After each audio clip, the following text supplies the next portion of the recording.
Cream cheese. I had one that I like. What's enough for a couple? Aaron. Paying attention.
Hi, Luisa. Yes, I can hear you guys. Juan.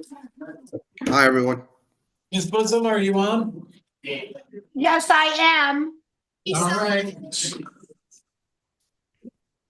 All right, good afternoon, everybody. I'm going to call the meeting to order. Just for the record, we have Mr. Ramirez and Ms. Bosom online through Zoom. With that, we have 6 people present and we will get started. To start off, in honor of Veterans Day, and this is our closest meeting to Veterans Day, I'd like to ask Mr. Molina, who served to lead us in the Pledge of Allegiance.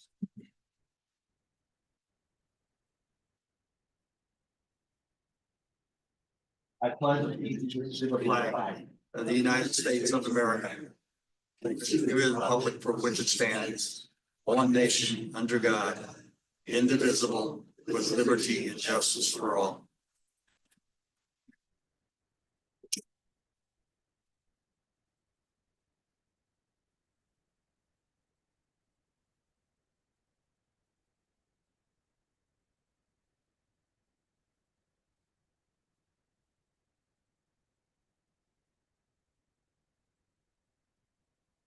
All right, moving on to item number 3, I'd entertain a motion to adopt the agenda as presented. Moved by Mr. Molina. Is there a second? I'll second. Second. It's been seconded by Mr. Miglarino, Mr. Ramirez, Ms. Bosom. We'll call for the question.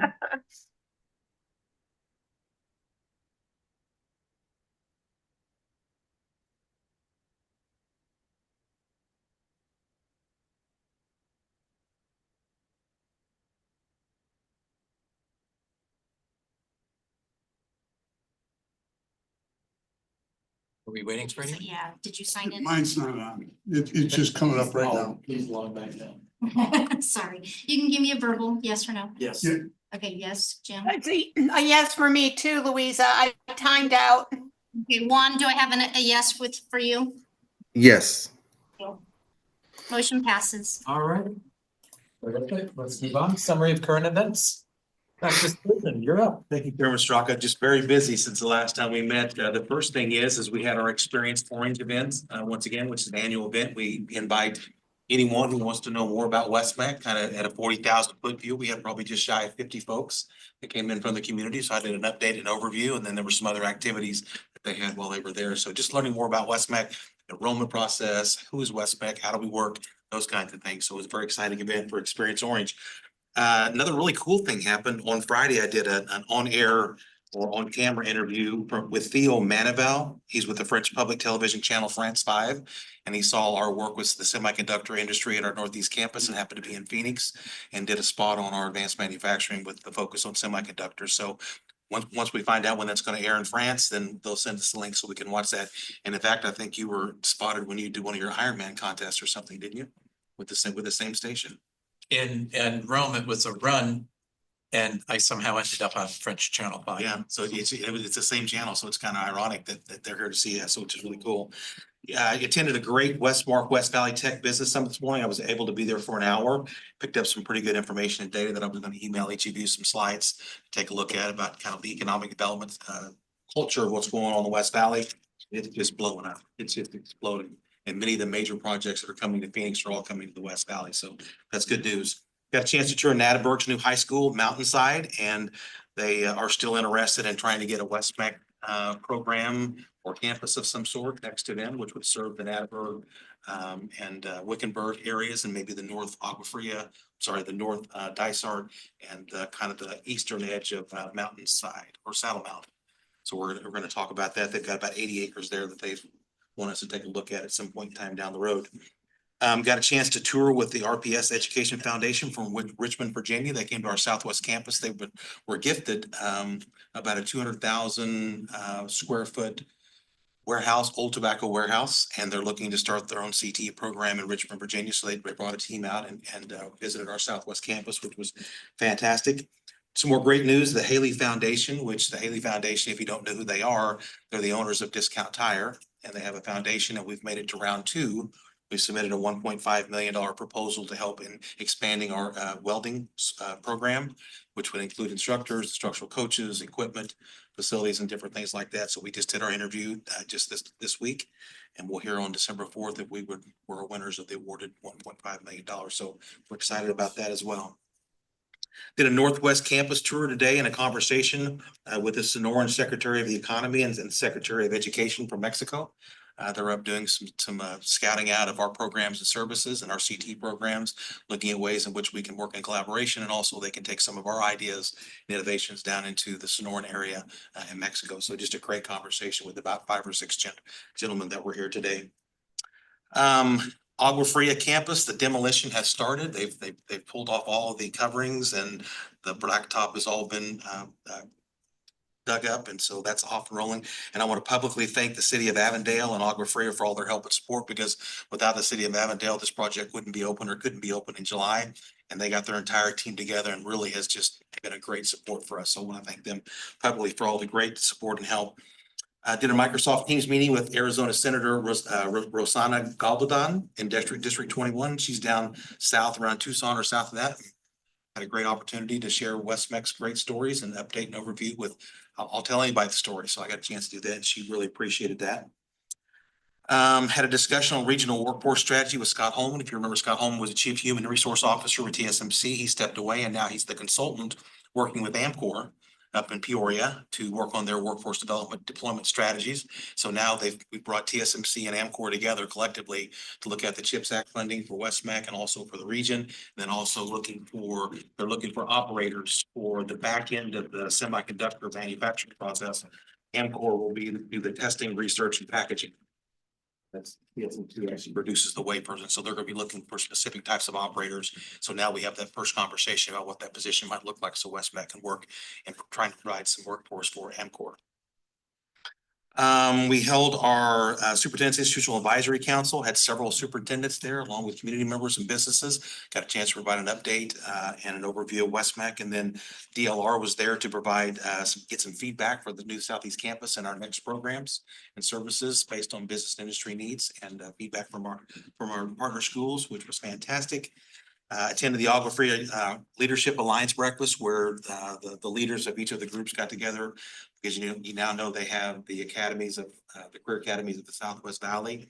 And I know I'm not going to steal Nate's thunder, but they've gotten some great results back so far. They're freshmen in their first year of the academies model, and he has some really great data. Hopefully you'll share that could be data that could share with all districts to help them move forward.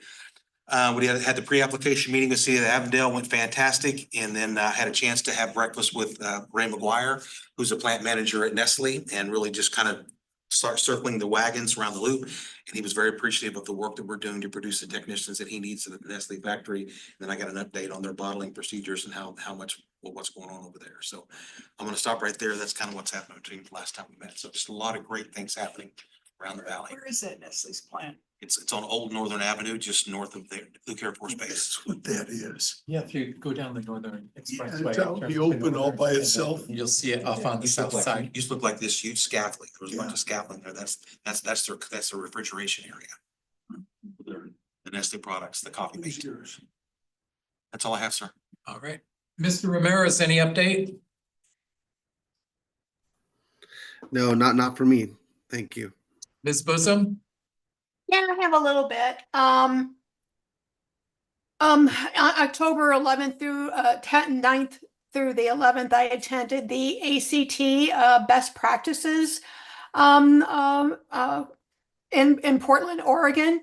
And I attended an AI workshop, and that was pretty interesting. And it talks about how the importance of teaching our kids, our students, how to use AI and work with the industry to learn what they, what they need to know. How to create prompts, create titles and goals and outcomes and stuff like that, and use AI to complement their ingenuity. And just stress how we should be working with the industry to do that. They also talked about teaching the positives, but also the pitfalls, because there's quite a lot of them. When students they shouldn't be using AI for work-based learning, because they could be sharing proprietary information. Another thing they were talking about is that unless you are paying for an AI app, nothing's free, and you are the product. So they take all your information, they share all the prompts, they read everything on your computer and stuff like that. So you really kind of have to be careful. And they also talked about the importance of not copying and pasting prompts, because you could be sharing a Trojan horse. But there's just all kinds of different things that we should be using AI for, and also as well as, lesson preparation. So we went through that. And then the next day, let's see here. They had like a round table discussion. They were the only thing I can say about that thing, the whole room was full. We had all of our West-MEC, administrators and stuff like that there. And you could only sit at 2 tables. So I sat with Rashawn Bartett, and he shared our summer career camps with everybody, and that really went over well. And I also sat with Marilyn Babiar and Diane Parsons, and they shared how to find creative ways for funding. And I thought that was just fascinating. And then at the end of the presentation, I went to Christy Voleski, and she did a work-based learning presentation that I thought was really good. And she really stressed that we should be using nonprofits, for opportunities of work-based learning, and how we need to support those kids, those students and stuff like that, so that they're successful. And then, of course, on November 4th, I attended the Northeast Campus groundbreaking ceremony, and that was pretty cool. But that's it for me. Going around the table, we'll start with Mr. Molina. I've had an opportunity to attend the open house at the Northwest Campus a couple weeks ago. And I was suitably impressed. It's the first open house that I've attended since I've been on the board. What I found particularly gratifying was the number of students that were there, engaged with parents and future students, and explaining to them, this is what I went through, and here's how I did, and here's the program, here's what you're going to learn, and those kinds of things. So it's a peer-to-peer sale, so to speak. So I think students were much more open to that. And I think a lot of the parents that I saw were impressed that these young people were able to communicate that information to future students. So that was very good.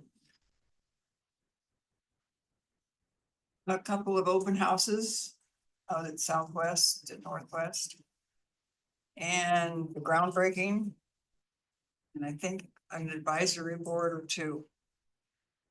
was good. All right.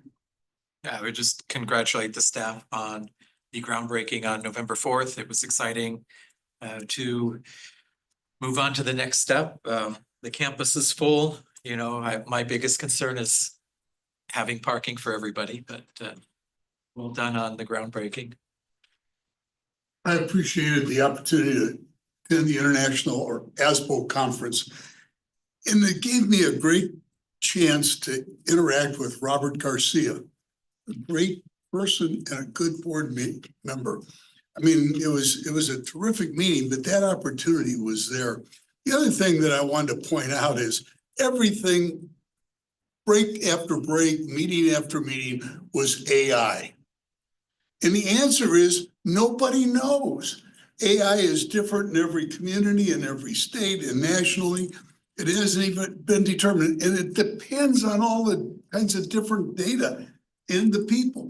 It's like when I was studying law, somebody said, do you know what the law is? And somebody raises their hand and says, yeah, it's what's written in all those books. And somebody else said, no, it's what the legislature makes. Somebody else said, no, it's what the people in Congress do. Zip, they're all wrong. The law is what the judge says it is. After it goes through all those appeals and all that, and that kind of came out and was refreshing, but my God, it's so new. My thought for West-MEC is, as we develop programs and things, we need to look at how AI might affect it. And I say might because we might think it's going to do this and it does this. It's that new. So anyhow, it was a great opportunity and I appreciated it. Thank you.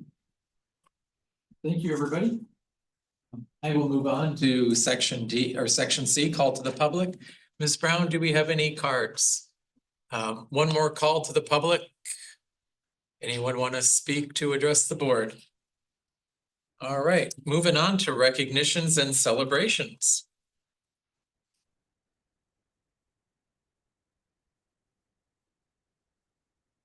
Good afternoon, Chairman Straka, members of the board. Lieutenant Spurgeon, I am excited to stand in front of you to introduce you to Mrs. Tamara Herman. She is our cosmetology instructor at Northwest Campus, and she joined us when we opened. So she's one of our original instructors. Excited to have you up here. So I am happily here to embarrass her for a little bit. She would rather be in front of her students right now, but I made her come, so she's gonna stand here and then run back to campus. So one of the great things about Ms. Herman is she has taken on a lot of challenges. So with cosmetology, you're dealing with the State Board of Barbering and Cosmetology, and she always keeps us in compliance. So reporting hours, making sure everything is up to date, making sure visits that we have that there's surprise inspections, we're always ready to go. So she's been a lead on that, as well as guiding the district and the other instructors that are within our human services with programs and curriculum. One of the biggest things as we transitioned a couple of years ago, we went into hairstyling because it reduced the number of hours. We are finding that some of our students really were traveling out of state and needed some reciprocity. So she has been the driving force bringing forth our cosmetology extension bridge program, which was implemented this summer. So students from both campuses that finished hairstyling came and went into the bridge program that started in the middle of June. They were doing 8 hours a day and did that through the summer. And then when school started for all of our other students, it went to 4 hours a day. So she was teaching 4 hours in the morning and then took her regular schedule of our high school students for the rest of the day. So she was working 12 hours a day, never took a summer break because she was working 8+ hours with the extension program. We had 23, she had 23 students in the program. Every single one of them passed their theory as well as their practical exam. They are now licensed cosmetologists and already working in the field. So she takes on a challenge. Anytime we have somebody sick, especially in her program, somebody that's licensed has to be the substitute, she steps in. So she takes on her students, she takes on everybody else's students. So I am so happy to allow her to be Employee of the Month and stand in front of you. So congratulations. So, thank you.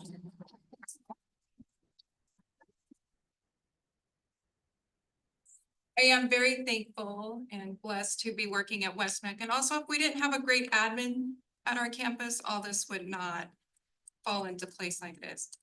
Ms. Medina always goes above and beyond for us all to make sure that we are following what's intact and everything with State Board as well. So she's a big driving force behind most of that as well. But I'm very grateful to accept this. And it's nice to be recognized. And this is something I don't like to do, but but thank you very much. Thank you. Congratulations. I'm gonna do. Grab some pictures.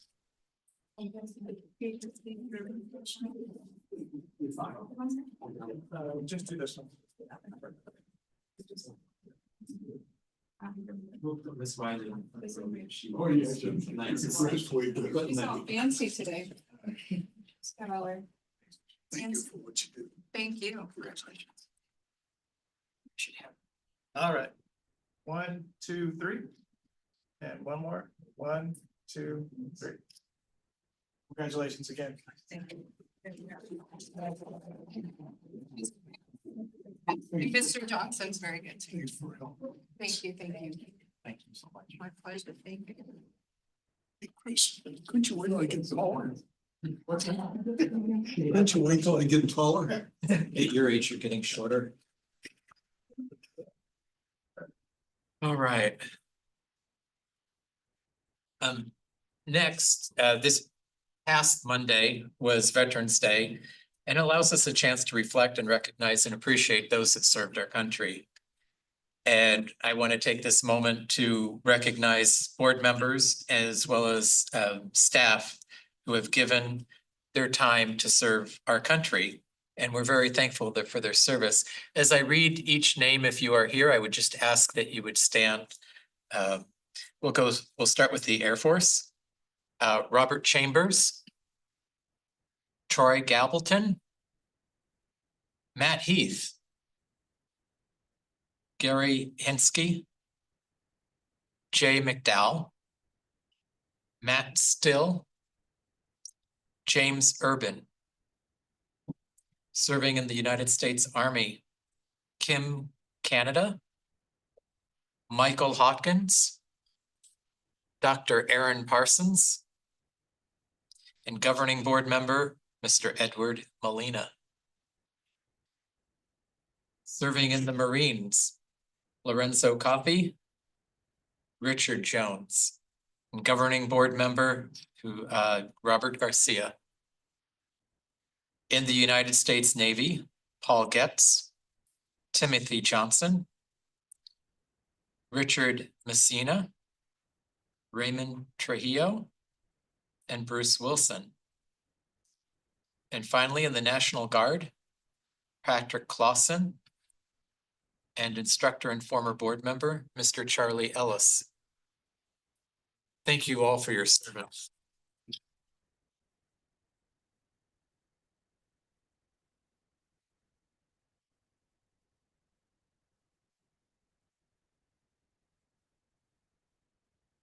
Moving on to Agua Fria.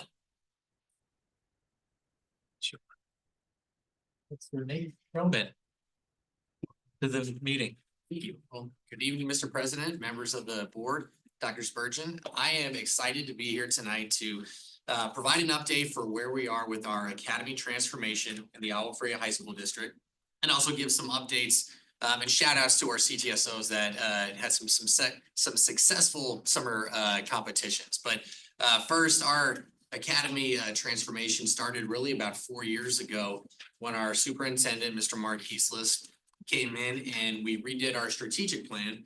And in a series of community meetings, the resounding message was make school more engaging, get our students more connected to the business community, and show them what's out here in the Southwest Valley. You definitely know just the growth and the transformation that's taking place out here in terms of not just the excitement with business and industry and construction coming in, but really that feel of the pendulum swinging where I think maybe more than ever, people realizing just the importance of how career and technical education can really change lives for our students and for our communities. So we have gone through within these last 4 years and partnered with Ford Next Generation Learning and developed our plan for a sustainable academy model. We've received our official academy designation from Ford Next Generation Learning earlier this year. And I'll stop talking right now because I do want to show you something that our Strategic Alliances Department put together that I feel truly captures what we're trying to do both with the community and in our schools.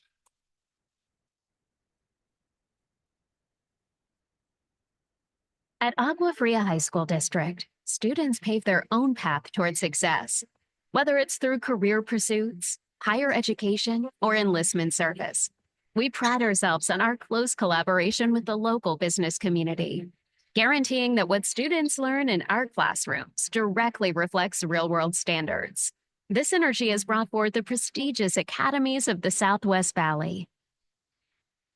I'm enrolled in the film and TV program because I want to be a cinematographer. I'm enrolled in computer science because I want to get an in-depth look on how apps, games, and websites work. I joined construction tech because I knew this course would give me the hands-on experience that I need in order to become a civil engineer. We invite them out to our job sites so they can see the different levels of construction, and this helps students early on determine if this is an industry that they'd like to pursue. If I didn't do this program, I never would have really fallen in love with film and wanted to do it as a career. I think it's awesome to be able to teach them about how to run a small video production company like mine so they'll be ready for the world when they step into it. What I love about the medical assisting internship is that we get to gain real hands-on experience in the medical field. So a student can come into my clinic, kind of see how things operate in a physical therapy clinic, and also learn some leadership opportunities through clinical directorship. I joined JROTC because my father's in the Air Force and I wanted to follow in his footsteps. Being able to mentor students in my community is a great opportunity to help shape leaders of tomorrow. And these are skills that they'll be able to use in any career that they choose. Discover your pathway. Discover your pathway. Discover your pathway at the academies of the Southwest Valley.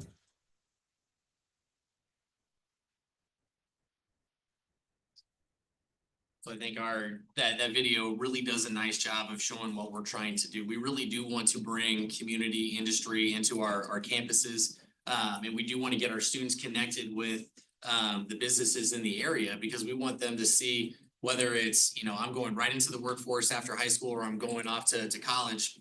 We're hopeful that through this program, students are going to be able to network with business and industry leaders as early as their freshman year so that they can see this is potentially who I could be someday. And then whatever route they go, they know here's somebody either that I can connect with when I'm ready to come back home, or I can go to work with as soon as I leave school.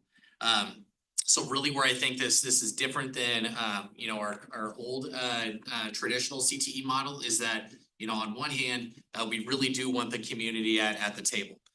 So we do have a number of community leaders as core partners, West-MEC being one of our key partners in the development of this academy model.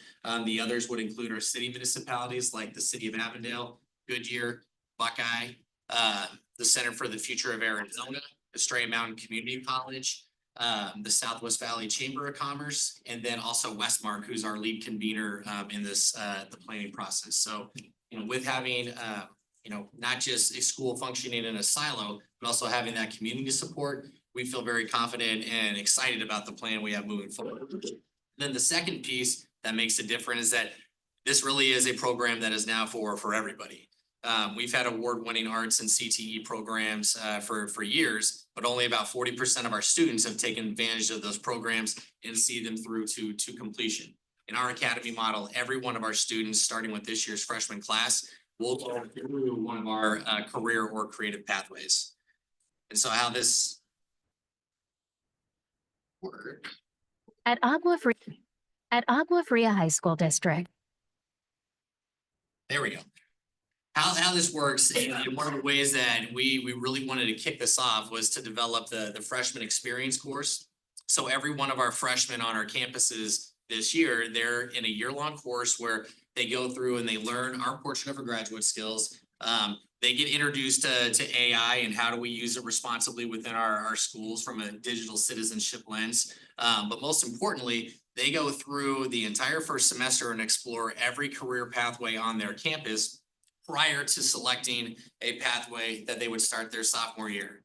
And this has been a fun opportunity for our students because they go through at the start of each week, they explore the careers that are in a pathway. They take a field trip on one of the days to the lab. They get to meet the teacher. They get to meet the older students who really get to sell the program. And then they get to go through and do a research presentation, a real mini one at the end of the week, kind of showcasing this is what I learned. This is what I liked about the pathway. And in years past, we used to go and show up on 8th grade nights and say, we have all these programs. Here's a course selection sheet. Go ahead and pick it. We'll see you on campus in August. Sometimes kids stuck with the program. Most of the times kids didn't. This is an opportunity where they can really find out, this is what I like, this is what I'm interested in, and this is what's also on my campus. So then what we ask our students to do in this academy model is they take their level 1 course as a sophomore, they take their level 2 course as a junior, and then that senior year when their schedule really opens up, this is where they can take that advanced level 3 course, or we get them out into the community through an internship with one of the community partners that we have alongside us. Students get the opportunity after that sophomore year. If this pathway wasn't working out for them, they can go through and they can change. Still gives them an opportunity to go through and complete two levels and really get to the fun stuff that they find in that level 2 course.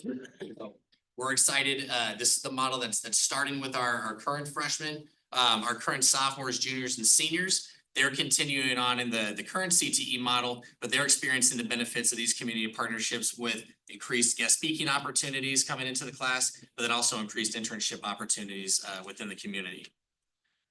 One of the game changers for us that we feel will be exciting is providing guaranteed experiences for all of our students. So at each grade level, we have career-focused opportunities and work-based learning opportunities for students to really go through and see industry in action and also hear from business and industry leaders on, what are the professional skills that are needed to be successful, mock interview events and opportunities like that. We just completed our first guaranteed experience, a freshman career expo. We did that on September 26th. We appreciate West-MEC being at the table as part of that event. But we held it at Agua Fria High School. Shout out to Ms. Babiar's son, Bill Babiar, and also Marcy Baca from our CTE and Academies team for really taking on the lead coordination and planning. But we had over 100 partners in the gym working alongside our transportation department. We were able to get almost 2,000 kids through the gym in a rotation to interact. And then kids had a passport where they went through and met with different people in different industry sectors. We had some construction issues at Millennium High School on that day, so the Millennium students weren't able to participate.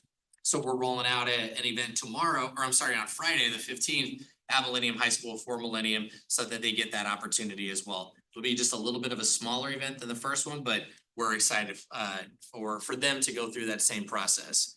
And then freshmen will also have a post-secondary visit, and we're looking into a number of different post-secondary partners for how can we get all of our freshmen onto a college campus so that it's, again, we're showing them those options. Here's what the careers are that are out there, especially here in the West Valley. These are also those post-secondary opportunities here, so they can start thinking about that right now during freshman year, as opposed to thinking about 8 weeks before they graduate from high school. In terms of a timeline with this transformation, we'll roll up a grade level at a time each of these next 4 years until we reach the school year 27-28, where this year's freshmen will be seniors. And at that time, all of our students will be wall-to-wall in the academy model. Two of the key items that we feel will be critical from the instructional side is that we will have interdisciplinary teams. And we're doing that right now with our freshman academy, where our freshman experienced teachers are teaming with our Algebra 1, our biology teachers, and our English 1 teachers, in addition to a counselor oversight on that freshman team. And so they're going through and co-planning assignments. They're talking through this is what's going on within my class, but most importantly, having a consistent set of expectations throughout every one of those classes that really is showing those freshmen, here's how I high school, here's how I can be a productive student at the high school level. And I feel, you know, especially with that, that consistent set of expectations and really that consistent team in the corner of every one of our freshmen, we've had some really strong success within the first 9 weeks. Attendance is better compared to this year to last. Our suspensions are down dramatically, and our Fs at the freshman level are down dramatically as well. And these will be data points that we track at every one of the marking periods as we move forward. The second piece of this is that in these interdisciplinary teams, teachers will be working on developing projects through the lens of those pathways, so that a student who is really gung-ho about, you know, I want to be a graphic designer, I'm in my graphic design class, I love graphic design. When they're sitting in their geometry class or that Algebra 2 class, they'll have projects and assignments and opportunities that they can take the skills from Algebra 2 and utilizing the standards of Algebra 2, but it being assessed through the lens of graphic design. And we're working on a number of training opportunities to ramp our teachers up for these experiences as we're moving forward. So very excited about the academies. We're happy to give you know, future updates as we're moving forward. And I can't stress enough our thanks and gratitude to West-MEC to being at the table, helping us plan alongside, whether it's through, you know, tactic teams when we're in the weeds and really building out content and plans, or even at that leadership alliance level where we do have some of our major superintendents, CEOs and mayors in the area talking through how do we advocate to make this accessible to all of our students. So we're excited about that. As I bring my time to a close, I do just want to give a couple shout outs to some of our CTSOs. Very successful summer season and fall as we're going in. Our 2 ag programs had some success. Desert Edge qualified for nationals and they won first at state in ag communications. It's the first time Desert Edge has ever done that, so they were pretty excited about that. Canyon View was recognized as a gold chapter and nationally as a 3-star chapter by FFA Nationals. And then with all of our national qualifiers, as you can see, student representation from every one of our CTSOs at every one of our campuses, highlighted by Trinity by a C in our early childhood program. She took 2nd overall at nationals in FCCLA. And then Verrado High School in both their graphic design and their engineering program took home a total, and film and TV program took home a total of 13 medals at Skills USA. So, and again, we can't do that. We can't make those trips and those travel plans without the support of West-MEC. So we do appreciate that. But overall, and then finally, I'd be remiss to leave out our National Student Production Award winners, but our film and TV programs are very strong across the board within the district. Every one of our campuses had regional National Student Production Award nominees, and this is essentially like the student Emmys for TV production.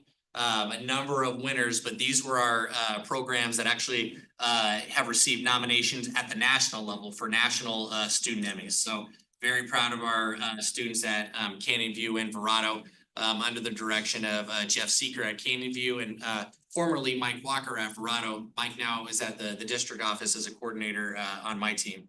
We were able to poach him away, but they're in good hands with Sydney Cox at Verrado High School. But overall, I just wanted to provide a quick update. Here's where we are, here's where we're going, and some of the successes that we had.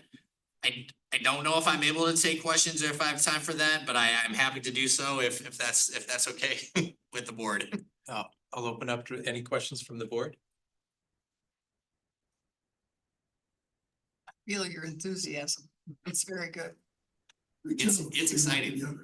I would love to see the statistics as you go of attendance and grades and everything, because Dr. Spurt, we have talked about this a lot. We know that we make a difference in the whole education journey. Plus what percentage of them go on to college? Right. But Just getting them through high school and getting them engaged, they have higher grades, they're more engaged, they learn more. And we want to take that data to the legislature to let them know what a When I was difference. down talking to the superintendent, Maricopa County Superintendent, about a replacement on a board. He kept asking me, well, what does West-MEC do in this situation? What does West-MEC do? I said, we don't have those problems. I mean, it totally eliminates so many high school problems. Just the careers, it's beautiful. Look what just happened with the presentation before. All 23 of her students qualified for Arizona cosmetology certification, not 90% or 90, all 23, which speaks for our staff and our, all of them. It from the top on down. This is a great place, and we're delighted to hear about your program and what you've got going at Agua Fria. Thank you. I agree with everything you all said and appreciate the opportunity to present and happy to share those data points as we're moving forward, because those will be things that we do want to showcase both for transparency, but also hopefully mostly for celebration purposes as we're moving on with this. So Congratulations. Thank you. thank you very much. Appreciate it. All right, thank you. Moving on to the district information technology update. Mr. Daniel Hester, welcome. Welcome, congratulations on your new position. Thank you, sir.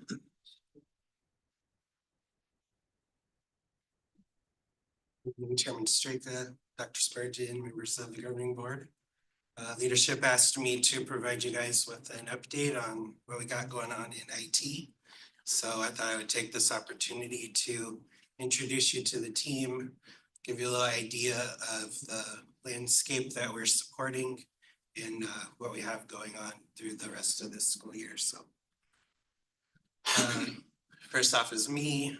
I've been at West-MEC for almost 10 years now. Wow. And one of the projects that I'm proud of implementing is a process for managing Apple devices within our network. So it gives us some consistency and some security among those. We have Darren Sobey, who is our new IT coordinator. He replaced me when I replaced George. And one of the projects he wanted to say he was proud of was the Insider, which is our Microsoft SharePoint site, and our staff use that for internal communications. We also have John Kukowski, who is our database specialist. John is doing a lot of work around automation, and right now he's working with the focus team and the student services team to automate a process that was previously taking 2 people a week's worth of work. And John's working to automate that process. So that will save a lot of time and give those staff save some time to work on a different project. We have Michael Panis. He's our system administrator. And he has been working to implement some new servers and some upgraded software for managing our backups and our recovery process within the district. Moving on to the site techs, we have Brett Peterson at our central campus. He manages our imaging process for our Windows PCs. So through that, we're able to have that consistency with all 800 plus Windows devices that we have. At Northwest Campus, we have Fritz Mill, and he works on our phone and voicemail system. And he also worked on the first registration system that West-MEC had back when he was a part of Maryland's team. At Arturo, or at Southwest Campus, we have Arturo Chavez. And I want to mention that he was in our first cohort of IT security completers at Southwest Campus. So Mr. Getz was his teacher, and he's done a really great job as part of our department. And then we have our newest technician, Alex Barraza. He's at the Northeast Campus. And he's recently been excited about a project he's working on to live stream the vet, some of the stuff they're doing in the vet lab. So now they can live stream that onto this big display, so all the students can see that better and interact better with what's going on in there. We also have Christina Rock, who is technically part of PD, but she helps IT a lot with integrating technology, training staff on how to use the technology that we have. And she also manages our Canvas platform. So looking at our help desk, we IT, communications, CISC, the Canvas team, and the Go Tracker team all manage requests through our central help desk system, which is called Incident IQ. So from July 1 until last Thursday, we had processed a total of 1,064 tickets in the system. Of those, 505 are IT tickets, and 445 of those had been resolved as of the time of me capturing that data. As far as devices go, for Microsoft devices, we have over 800 of them. Chrome OS, Chromebooks, and Chrome sticks, things like that. Those are our most used device, and we have over 1,700 of those. And then you can see on the right side there, we have 120 network switches and routers, 190 access points, 80 smart boards in the classrooms, and 88 printers and copiers around the district. One thing that didn't show up in this slide would also be the AV systems that also get supported. For applications, this is just a very small picture of all the applications that we have at West-MEC, but on the left side there, I wanted to highlight what we might consider the core 3 apps, which are Focus, Canvas, and the Go Tracker. Those are ones that we know the staff are going to be accessing frequently. And with our single sign-on product, we saw over 50,000 sign-ins on each of those applications so far this year. We use Gmail for our email and communication platform, and we've sent and received a total of around 2.2 million emails this year through Gmail. We use KnowBe4 as our phishing and security awareness training platform. And KnowBe4 has sent out over 1,000 phishing tests so far this year to staff. We have PaperCut, which manages the printing and reporting that for the district. And as you can see, we've reported over 40,000 print jobs processed. And then we have Sophos, which is our anti-malware program. It's installed on all of our servers, all of our Windows devices, and it's blocked 3,381 total threats so far. Veeam is what we use for backing up our servers and our data locally. And we've processed over 90 terabytes of data with that this year. And finally, Palo Alto, which is our firewall. So it's the first and last line of defense on the edge of our network. And it has processed 72 terabytes worth of traffic going in and out to the internet this year. We've had some recent cyber events at West-MEC I thought you guys might want to hear about. We had a phishing email very recently come in that was from DLR. We found out that it was a bad email, so we ended up pulling it, but 3 users received it and none of them clicked on the bad link. We've had 2 new users in the past year get text messages from someone pretending to be Mr. Molina, actually. Yeah. What are you doing? He was trying to get them to buy gift cards. One from Frank Straw. They did not. So they knew not to open them. Yes, they did not follow through on that, and it didn't make the slide, but we also had the same thing with, they were using Dr. Spurgeon's name. They were pretending to be Dr. Spurgeon and reaching out to staff. I've So had that happen with my name out there, and I had a friend go ahead and purchase whatever it was they were asking to purchase. It's terrible. thankfully, none of the staff followed through on any of those, so I think the training's working, we'll keep it up for sure. We have adopted and taken advantage of some offerings from one of them being the Arizona Department of Homeland Security, where they had a grant and they're offering services to West-MEC and other school districts at no cost to us. So we've adopted Tanium and Duo Circle out of those offerings. Tanium for patching all of our PCs, and Duo Circle is a phishing link protection. And then another organization, a national one that we've partnered with, is the Multi-State Information Sharing and Analysis Center.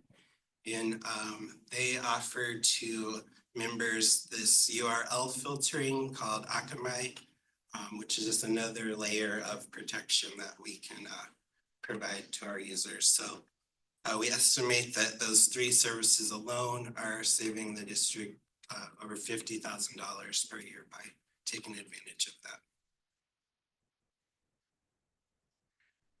And our key initiatives for 24-25, this first dot is very poignant right now based on the conversation you guys have been having, but IT is working with PD to develop the first draft of a AI use policy for staff, and putting together which tools that we would vet and recommend for staff to use there.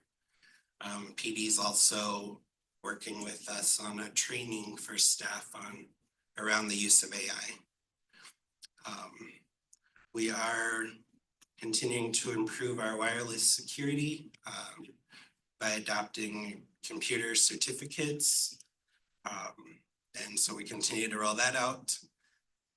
Network security, we're improving that through segmenting our network. So what that means is the staff devices and the student devices and even your Chromebooks that you're using, those are all on a different network within our system. So that provides security that way. We just received 500 Chromebooks for a refresh we're gonna do for the whole district. So the last time we got a big Chromebook order was around COVID time. So now it's time to refresh those devices again. Continuing to improve the server and the data backups, increased automation. As I mentioned before, we can save a lot of time by automating processes. And then IT is continuing the work of just getting all of our systems, processes, passwords, procedures, everything in one central documentation platform. That was all I had. Yes. Questions, or I'll start on the phone. Ms. Bosom or Mr. Ramirez? I've got nothing. But I do want to thank you for, looking into AI and stuff like that. I think that's a wise decision. Hi, Daniel. I just want to say congratulations on your position, and thank you and the IT department for all the work you guys do with so many devices out there and social media apps on our phones and, administrators' phones. And I know there are a lot of vulnerabilities out there, so you guys have a lot of work to do. So thank you for just keeping the IT network safe and secure for us. Two questions. One is, because I know my home email was compromised in some data breach or something or other. So I'm just trying to figure out where those phishing emails came from. I presume they were emails. They were actually text messages. Okay. We did some investigation and I can't say for sure, but we think it was related to LinkedIn. One of the staff had just updated their LinkedIn to reflect that they changed positions. And then they got those text messages from you shortly after that. Okay. So I think, you know, it's public info. It's pretty easy to figure out that you're a board member at West-MEC. Yeah. So seeing someone change positions to West-MEC, then they try to impersonate you to get them to do something. Okay. And on your data servers, is that storage offsite in the cloud or? We have multiple. Yes, sir. Yeah, we do have offsite. We have storage at Southwest and we have some immutable storage in the cloud as well. Thank you. Mine is probably a very silly question. It says student computer hardware refresh. What does that mean? I mean, to me, I refresh it, I turn it off and on. That's why I mentioned the new Chromebooks. We got them about 4 or 5 years ago, a big batch of Chromebooks and. Is this one of them? No, those are newer than the ones that we're. That you're refreshing? Yeah, so they're just, you know, showing their age, the batteries don't last, the keys are worn down, that sort of thing. So it's time to refresh them. Okay, it's trying to make them new again. Yeah. A 2-year-old computer is older than a 20-year-old airplane. Yeah. I saw we had 3,400 active email accounts. Who do we all give an email to? Because that seems like a lot. All students, all staff. And we also have some shared inboxes. Mr. Strickler, like billing@westmec.org or info@westmec.org, things like that. And then I know a lot of, when I was in corporate America, all the companies I worked for, you could not access personal email, you could not access LinkedIn. You could not access social media unless you had special permission because of the risk of exactly what this is. What is our rules around employees accessing personal email or social media? I don't know that we restrict them at all. Common sense. But what happens is something like Mr. Molina. So we don't use IT tools to restrict them, but someone behind me just reminded me as part of our acceptable use policy, it says that they would not use those things. Right, so like you actually, a lot of companies shut down because like Flagstaff, every email company has proprietary encryption. So if there's a Trojan in there, there's no way for you to scan for it. So when they open up the email, they have invited that Trojan into the West-MEC. So I guess acceptable use is one thing, but I guess I'd like to see a recommendation. Should we go further because of things like what happened with Mr. Molina? It's kind of a double-edged sword, Chairman Straka, because you don't want to prevent or restrict the system so much where teachers or instructors couldn't go out and do searches or find different, more innovative ways of doing things or communicating with businesses and CTSOs. So we do have firewalls in place. However, we try to eliminate that through letting employees know when they get hired here, these are our expectations. And keep in mind, we can check every single email that you have or that you send. So I think that helps reduce with some of that. They access their own personal email. You cannot check that. So if I am on the West-MEC server and I'm checking my personal email, I can introduce a virus, but you don't know what I'm sending. And so that's where I think just the same thing with Facebook or LinkedIn. Should we, I guess, in the event of, I would like to see, maybe go back and think about that. Should we, I'm not saying restrict everything, but is there a certain place we should restrict because of it's not acceptable use. Outside devices. Outside devices or West-MEC devices from those outside to protect our network. But that'd be my thought. And you're doing a great job. Congratulations. Anything, Mr.? Good. Yeah.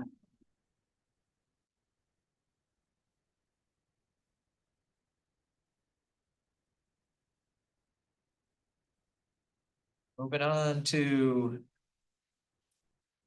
Canyon State Electrician Apprenticeship Program. Miss Jessica Putton. To the board, Dr. Spurgeon. I get the pleasure of introducing our industry partner presenter this evening, Canyon State Electric. And we chose this partner to present to you all this evening because they've just had a phenomenal partnership with our electrical program across both of our campuses. They have introduced a apprenticeship program. They even went further and introduced a summer apprenticeship program for those students that weren't 18 upon completing a West-MEC program. Oh, and they're gonna do it again next year, but twice as many students. So that's amazing news. They have provided our Southwest campus with a 6-foot tall safety board trainer for their lab space. They've come into the classrooms, helped students apply for their apprenticeship. So they are just a phenomenal partner, and we couldn't be more excited to have Sydney Hawkins here with you tonight to talk about their program. So thank you. Good evening. Sorry. Good evening, everyone. I'm going to start off by asking you a question. We have a problem in Phoenix with journeyman, with labor, right? With the talent. Does anyone know how many tradesmen were actually short in the Phoenix metro area? Wild guess. 20,000. There's been different reports, anywhere from 20,000 to 350,000. Okay. We're 2,000 teachers short. Yeah. Problem is, everybody's coming into the valley and building. It was mentioned TSMC. Where are those journeymen coming from? And the old rule is, if you're a journeyman and you're not working, you're probably not worth having. Okay, so we took it. I took it to the owner of the company and said, "Look, we got a problem. You have to hire. You have to fill these positions, and you've got to put, with our projected growth, about 100 journeymen into the company. They don't exist. West-MEC is the solution." And so they asked me, "How are we going to solve this?" Okay, challenge accepted. This is what we're doing. We are doing both programs. We're starting off by visiting, interacting with, partnering with your instructors. And by the time they graduate, I'm going to talk just about the apprenticeship program. By the time they graduate, they've already made it through level 1 of our 4-year accredited program. So they're graduating school, 18 years old. They're coming in as a 2nd-year apprentice. Okay, so they've just now cut their apprenticeship program from 4 years to 3 years, and they automatically start at a higher rate. Last May, upon graduation between the 2 campuses, I hired just over 40 of your graduates, and they came in at above entry-level wage because your instructors got them prepared for that. So we partnered with West-MEC because you're willing to help solve our problems as the contractors out there trying to build the TSMCs and everything else. What you're actually looking at here, and a lot of times we show no mercy. This was a picture of one of your students who had a fear of heights. Yeah. In construction, if you're afraid of heights, you're not going to make it. So we want you to get over that very fast. And my philosophy, and a lot of people disagree with me, is I'm going to throw you in the deep end. You're going to sink or swim. If you start to sink, I'm going to pull you out. I'm not going to let you drown. She got over it in about 5 minutes. She's out there now on the sites, actually running these boom lifts by herself, doing electrical work. So they have these little fears, but we push over. And if it wasn't for the way they were prepared by your instructors, they would not even have accepted that challenge. We had a couple more pictures in the upcoming slides here. You've got the keyboard. Oh, I'm controlling it? Sorry. Yes. Sorry, I'm IT literate. I'm IT illiterate. There it is. All right, so two of your recent graduates, this is them in our actual classroom. They come in 4 to 5 weeks out of the year, and we use the NCCER curriculum. Yeah, I'm sure you're familiar with probably a lot of that. We take a 4-year program and try to push them through it within 3 years. They still have to get their hours, but Matt and Yami here, since May, trying to think of where they are now, they are actually now 2nd-year apprentice. And they're actually out there in the field working. Our foremen absolutely love them. We get regular feedback from our foremen, their immediate supervisors. And on a scale of 1 to 5, they're usually coming in at about 4.5 across the board. That is the student body that your instructors are producing for us. They're solving our problem. They're coming from a 1-year program here. Yeah, from 1 year here, joining us. And what do they, what's the salary? I mean, and you said they come in higher pay. How? They come in higher pay. We have to file that with DES and DOL. So first year has a range. 18 to 21, 2nd year, 21 to 24, 3rd year, 24 to 27, 4th year, 27 to 30. When they graduate, by the time they graduate, the journeyman electrician that they're going to be will probably be at about $35 an hour. So, yeah. And that's driven mostly by the industry, supply and demand, right? There's a huge demand and there's just not enough of them. So how many kids a year do you get from us? Well, you said 40. Yeah, I heard that number. Was the first year. Yeah. 1 year, we're 20,000 or 100,000 short. Now, my question that I have, there's all kinds of competition out there.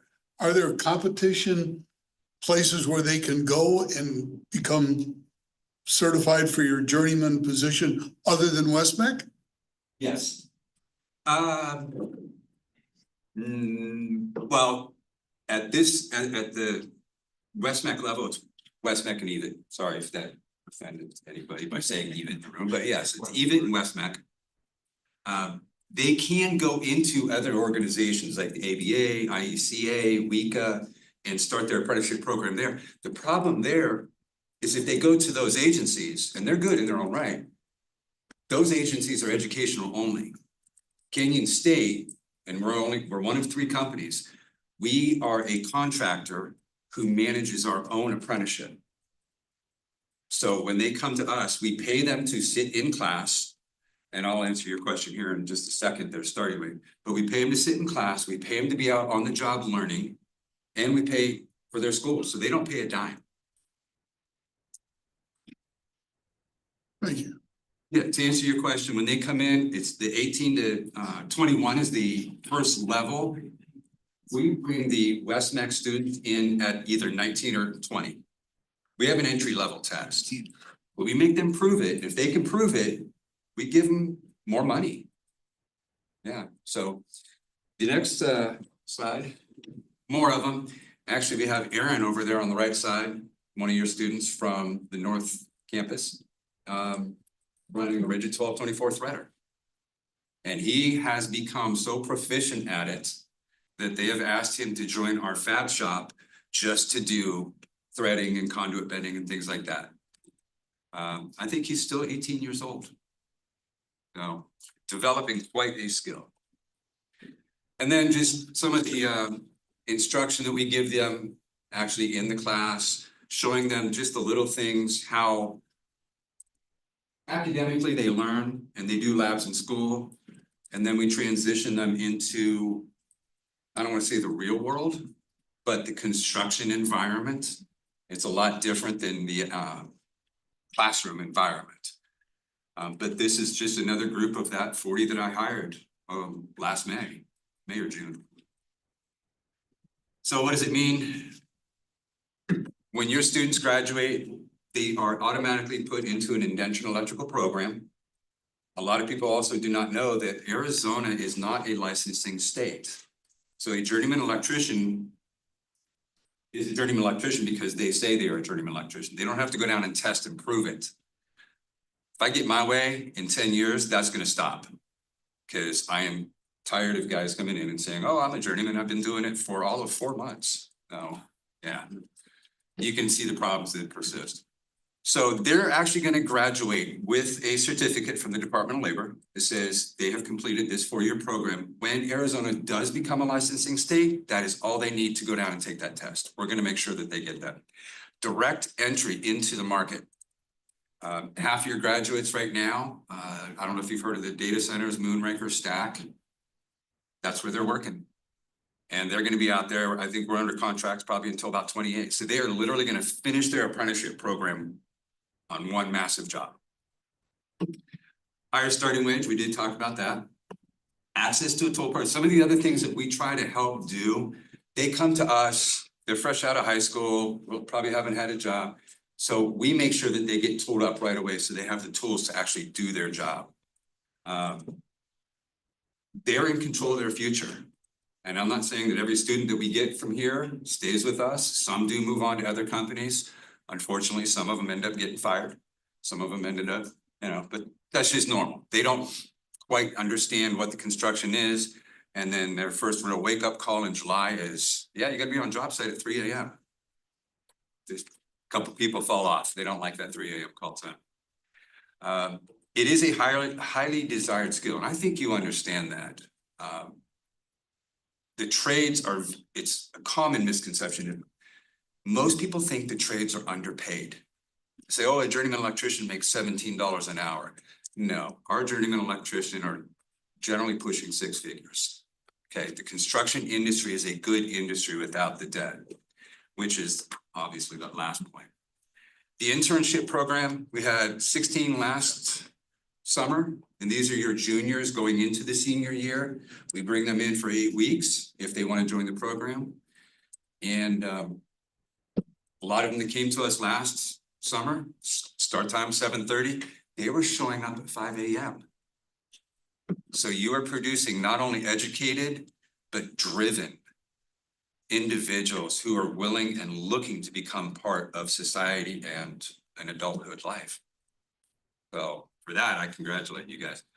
Your instructor specifically, and I'll call them out, Jay and Richard, are phenomenal. And we're always talking, they're always working with us, we're working with them, trying to make sure our 2 programs are in alignment. And I think it pays dividends for everybody involved. That's all I got. Any other questions? Okay, short and sweet. Anyone else? You have as much enthusiasm as our instructors. Thank you. Yeah, well, but that's why I get along with them so well. One of the things that I just want to bring up, and I know it's getting long, but you emphasize you liked our kids or our students. And I like to believe that's because we go beyond. All the years I've sat here, our kids are taught not just how to be electricians, but how to be a member of the community, how to help people, how to do things. That's huge. One of the things I've missed as a board member, or we had the kids come in here from shop, from the auto class. You come up to the podium and give a 1-minute speech or a 2-minute speech to a group. So that's an example. And what you're telling me is what we're doing is paying off. And I appreciate hearing that. Yeah, it is. Your program is solid. It is foolproof. Every program can be improved upon. Anything can be improved upon. But across the board, you guys have it dialed in. Yeah. And it works well for us. Thank you. Thanks for being with us. Yes, I do have a comment. I'd like to get your information, maybe through Dr. Spurgeon. I may have a candidate for you. I used to work at APS, and I know the journeymen there did very well. And a lot of them actually, eventually over the years, will become our managers. or supervisors. So definitely the trades, excellent skill to have, and they learn leadership as well. That's another thing that I learned while my time at APS. But yeah, I would definitely like to get your contact information, and I'll reach out to you. Absolutely. Thank you. Look forward to it. And then just a small token of our appreciation on behalf of the board, Dr. Spurgeon, our instructors and our students, thank you for your phenomenal partnership. Thank you.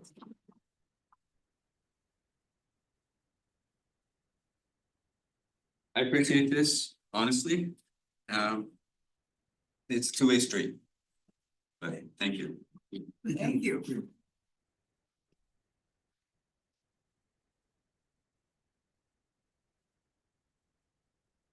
All right. Moving on to the consent agenda. Does anybody have anything they want pulled? Hearing nothing, I'd entertain a motion to approve the consent agenda as presented. So moved. Is there a second? And a second by Mr. Molina. All right. There it is. Ms. Brown is right on top of it. Mine's not coming up. You might have There typed it it. is. No, it made it. Mine came up right away, which is unbelievable. That's because I took my short bus to school.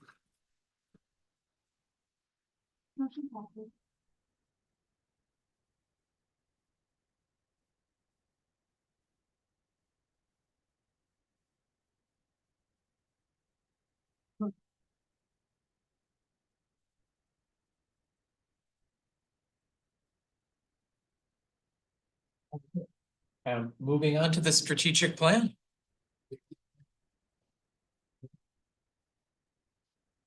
We have Mr. Wakefield. Welcome back, sir. It's been a while. Well, good evening. Chairman Straka, members of the board, Dr. Spurgeon.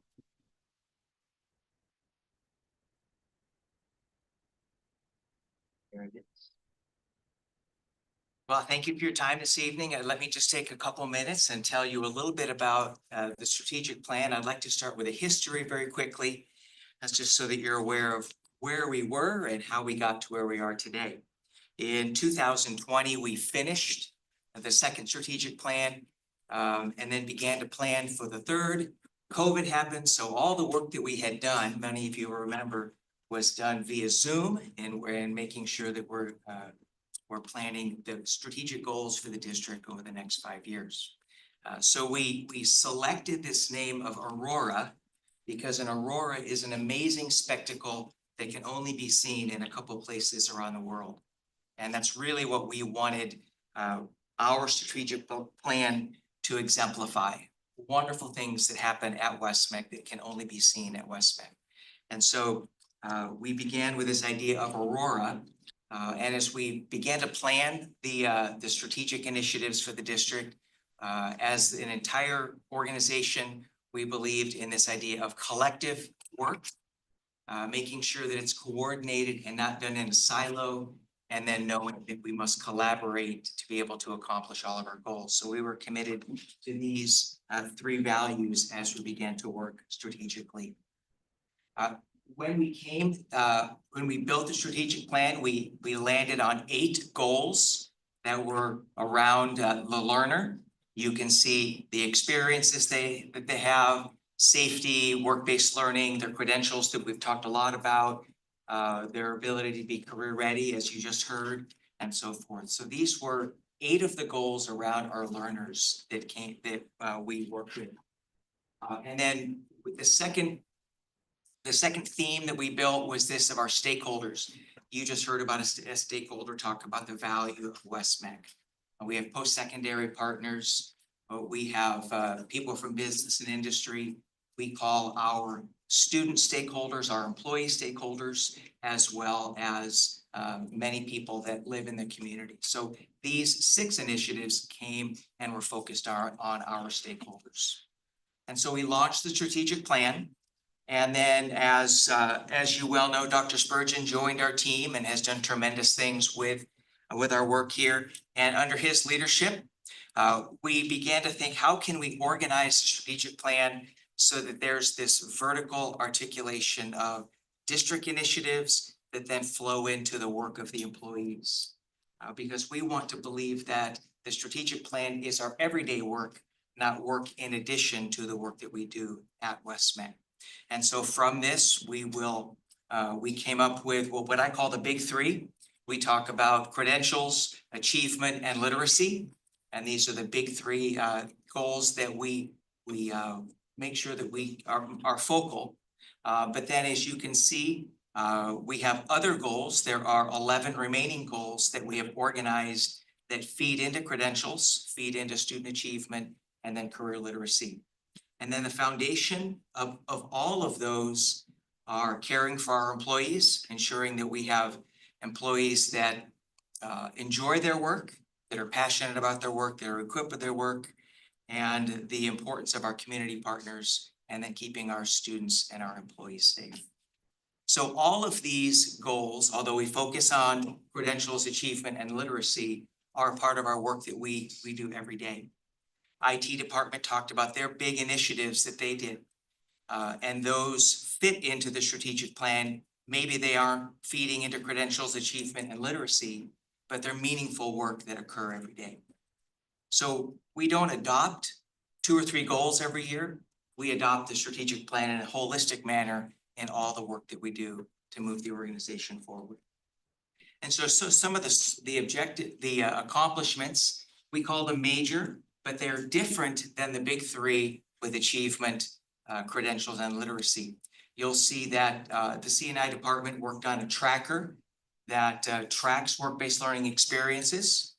The ESS department, and this is an incredible thing. They've done some work to decrease the difference between ESS students or exceptional students achieving credentials with a student that is not ESS. There's a less than a 3% difference. That means the access and the equity within our students attaining credentials is incredible. So this is momentous. I talked about our PD team. I've mentioned this before, has really begun to develop a partnership with a charter school. Legacy is an incredibly large charter school. We're hoping to continue some work with their professional development. Dan already talked about the work he's doing with IT and how that supports the safety of our employees.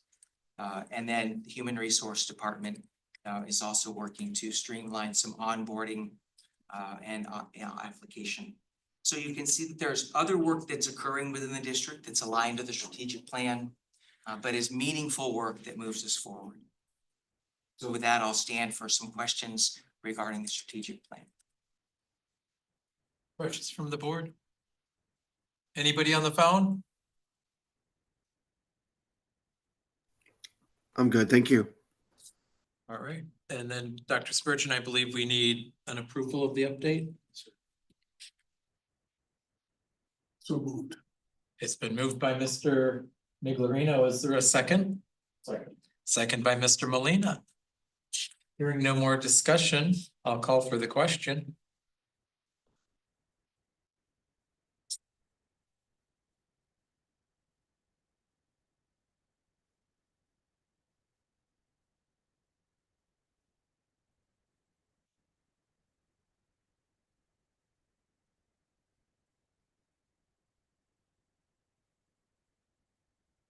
Tim, are you on the agenda item? Oh, you're on the go back to the. Ms. Bosom, Yes. just make sure that you're on the agenda item, the approval of the strategic plan goals, because I don't have your vote yet. Okay. There we go. Motion passes. All right, thank you very much. Thank you. Moving on to section H, future agenda items. I'll start on the phone again. Mr. Ramirez or Ms. Bosom, any future agenda items?